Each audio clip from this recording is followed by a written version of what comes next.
Hi all, welcome to Chess News.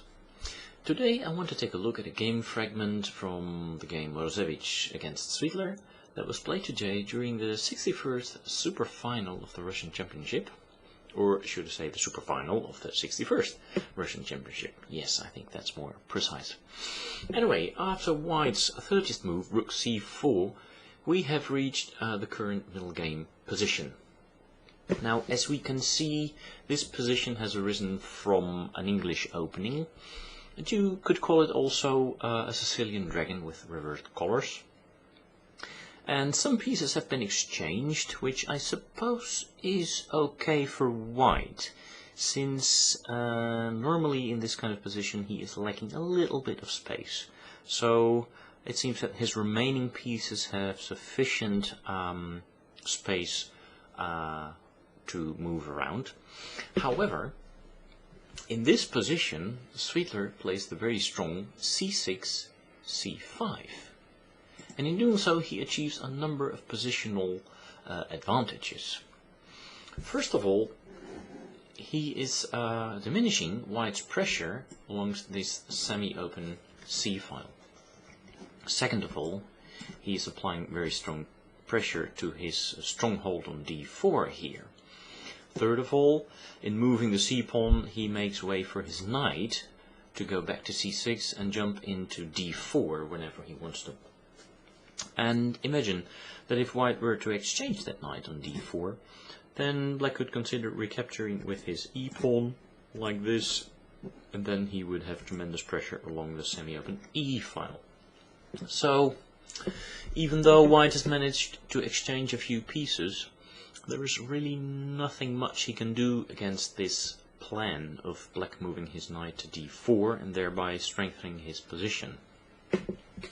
And furthermore, the fact that Black has this Morozevich bind means that he, in general, enjoys a slight positional plus.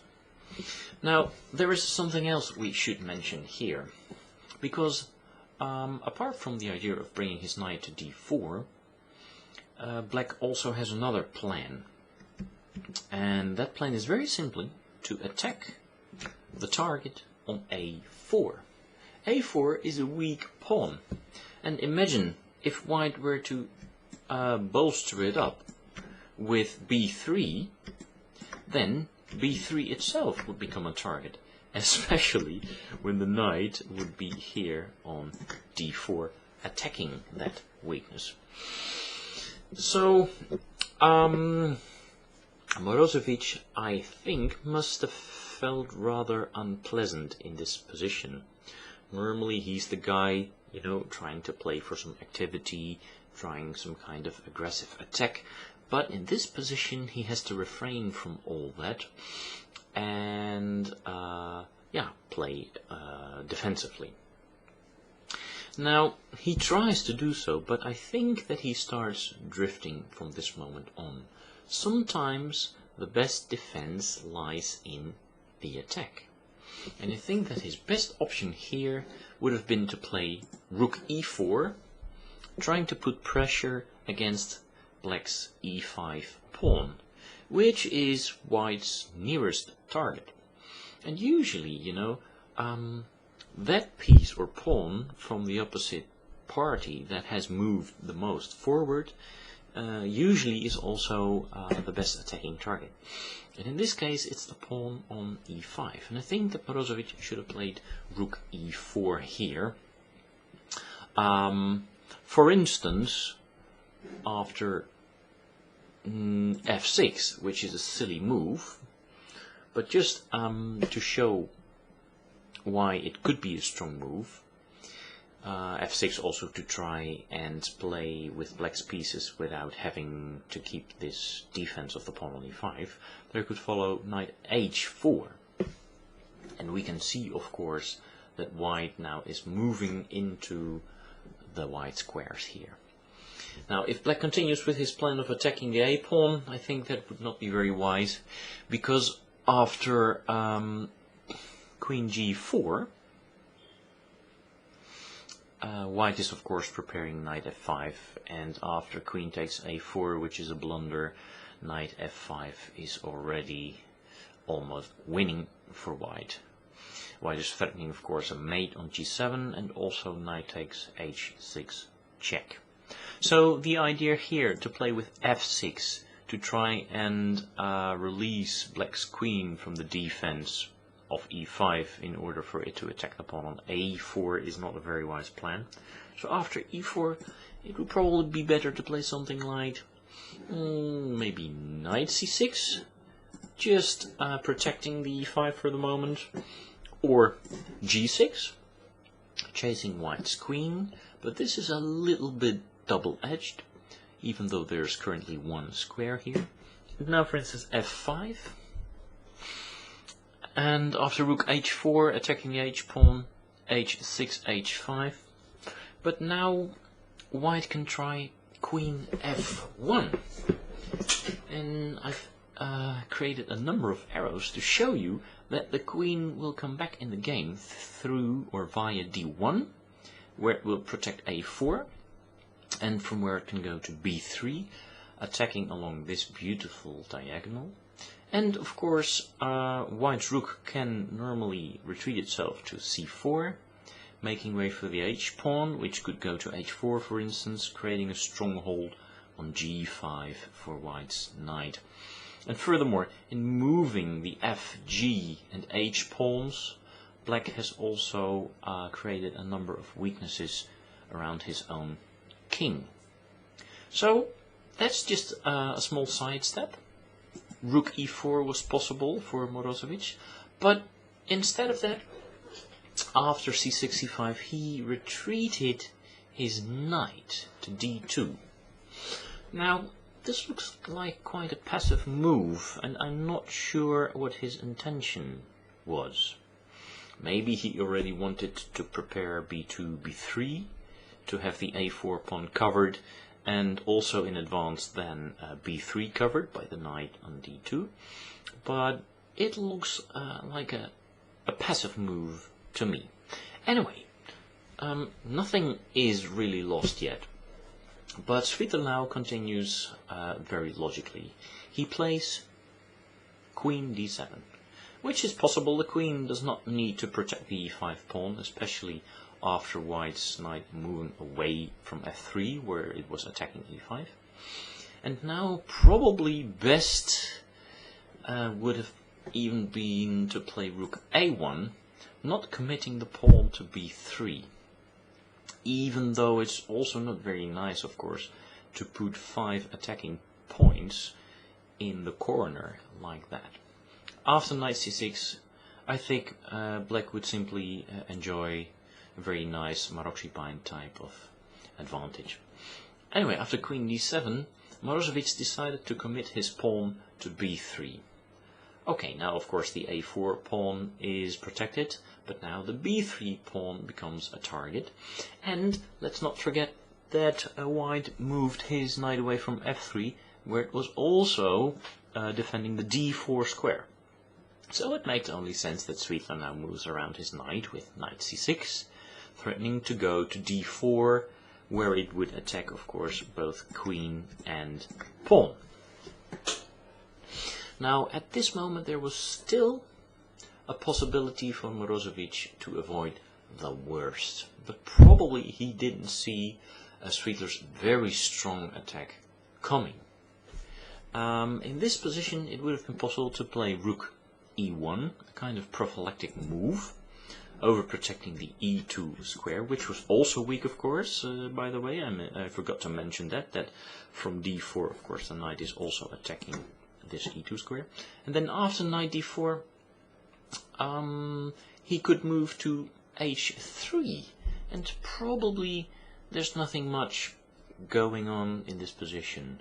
White has all his weaknesses protected, and yeah, there doesn't seem to be an immediate attack on his position. Also, after knight c6, of course, it would have been possible to start with a move such as queen h3, keeping, by the way, this queen on this diagonal, which is important, as we shall see soon. However, after knight c6, Morozevich, probably in time trouble, played the rather dubious queen h5. Now, from here, the queen is vulnerable and also not active. Why it is vulnerable we will see in a minute, and not active because of the fact that it was not pinning the rook against the queen here on d7. So I think that of course a move like rook e1 or queen h3 would have been better, as we just indicated. Okay, so back to queen h5, when of course knight d4 was the move, attacking both b3 and e2. And e2 is not protected at the moment, so Morozevich now had put his trust in rook e1. But look at the position that white's pieces are currently in. The pawn on b3 is weak. It is protected, of course, by the knight on d2, but the knight on d2 itself is placed rather passively and is also unprotected. Just look at the indirect threat to the knight by the queen on d7. Furthermore, the pawn on e2 is weak, even though it is defended by the rook on e1. But also the rook on e1 itself is undefended. And also the queen on h5 is not very mobile. Note that it cannot move very well along the diagonals. For instance, f3 is not available, f7, g6 are not available, and we shall soon see that also other squares will be taken away from her. Now, I will give you 5 seconds to spot the very strong move that Svidler now played, using all of these tactical considerations to his advantage. Okay, maybe you want to pause the video. I will count to 5. 1, 2, 3, 4, 5. Maybe you've seen it. In this position he played e4, very strong.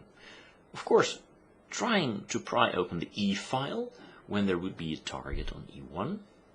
And of course, if white would open up the d file, then the indirect attack from black's queen to white's knight on d2 would become rather direct.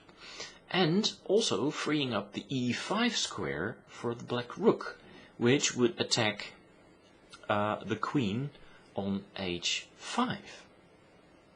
Okay, now let's see. This is what Svidler played, but how could Morozevich have answered? The first option, of course, is, for instance, knight takes e5. Sorry, takes e4. But that would be losing because of this threat, rook e5. Now, it would seem that there is a counter trick here for white.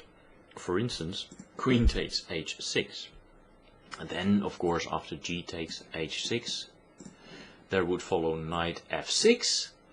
And after king h8, knight takes d7, knight f3, black would still maintain a very serious advantage. But there is an even more simple move after the move queen takes h6.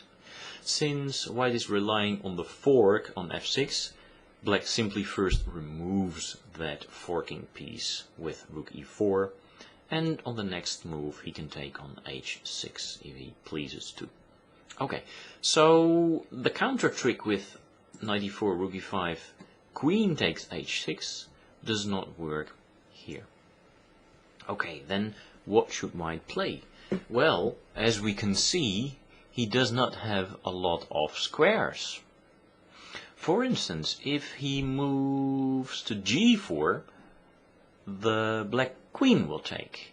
f3 is not available, and the other way down the diagonal is also not available. The fifth rank is not available, of course, so there really only remains one square, since h3 is also attacked by black's queen. So queen h4 would be the move.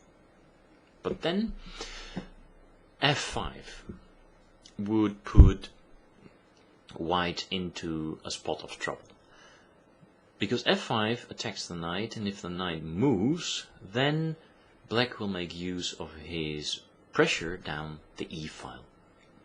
Now, for instance, knight c3 fails to knight f3, very nasty check, and knight d2, protecting the f3 square, fails to knight takes e2 check, etc.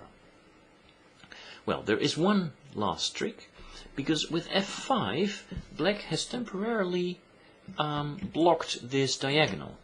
So white can try and pin the pawn along that same diagonal. But after rook 5 to e7, he finds himself faced with the same problems down the e file we just saw. White's knight has to move, and then either knight takes e2 or knight f3 check, etc. is winning for black. Okay, so after d takes e4, after e4, knight takes e4 was not possible, and Morozevich did not play that. Then what did he play? The best move is d takes e4. That's what he did. And now Svidler continued. Rook e5. Hello. Yes, rook e5. Again attacking the queen. The only square available is really queen h4.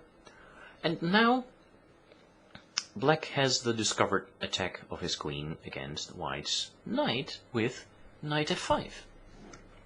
Also, by the way, attacking the queen. And, of course, discovering against knight d2. So Morozevich now played e takes f5, but after rook takes d2, black is attacking the rook here.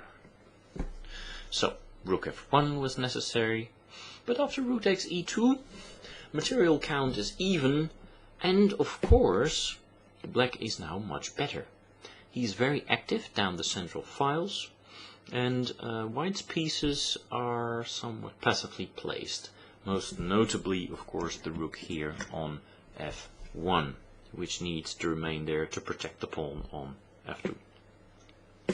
Now, there was a final chance here for Morozevich to put up a real fight, and that was with f6. The idea of this is, of course, to start an attack on the g7 pawn. And in this position, probably black's best bet is rook e1.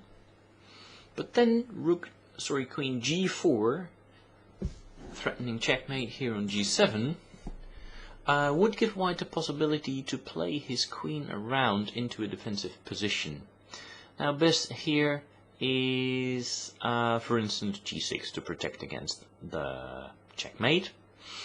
And, of course, black is now threatening a move such as queen d3, or the immediate capture here on f1. So, after queen f3, white is fine, because he is now protecting the d3 square, and also the highly important long diagonal, which can no longer be used by black as an attacking ally. Okay, so you could ask, well, why then not after f6, instead of rook e1, maybe play queen d3 first, overprotecting the f3 square? Well, because in that case, white has rook g4, counter-attacking on g7. And of course g6 is not possible because of queen takes h6, and black is in trouble. So that would have been possible to play f6 here after rook takes e2. However, still in time trouble, Morozevich now made his final mistake, and he tried to switch the moves. He tried another move order, and he started here with queen g4. But now, since the rook from c4 is not able to go to g4, Svidler first played the very strong queen d3, taking away the f3 square from white's queen, indirectly eyeing the rook on f1, and of course also the pawn on b3. Now the horrendous threat is to play here rook e1, which would win immediately for black. First, white manages f6, but this is just a small intermezzo because Svidler simply answers now with g6, and white now feels forced to retreat his rook to the first because of the threat rook e1. Rook c1 was played. But of course you can imagine that after queen takes b3, Svidler went on to win a very nicely played game. Okay, well, I thought this game Fragment was very interesting.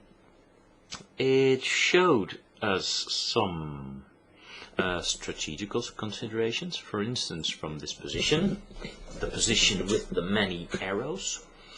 And in this position it also showed us that since white's pieces were placed very poorly, tactically passive and undefended, and black's pieces were all very strongly lined up, you really cannot have it better than a knight here on d4.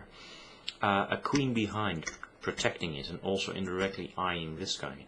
And of course this battery of rooks ramming down the e-file. It's no surprise that Svidler had a very nice tactical shot here with e4. And of course after e4 we also saw very nice lines, all indicating that black's piece setup was much stronger than white's and very much up to the task of backing up this piece sacrifice, this pawn sacrifice. Of course Morozevich could have defended better, but in time trouble defending such a tactically difficult and also rather passive position is very difficult. So kudos to Svidler, who played a very nice game, and yeah, they continue of course in Moscow. Maybe we'll be back for some other game analysis. I hope you've enjoyed this. Please, until next time, bye bye.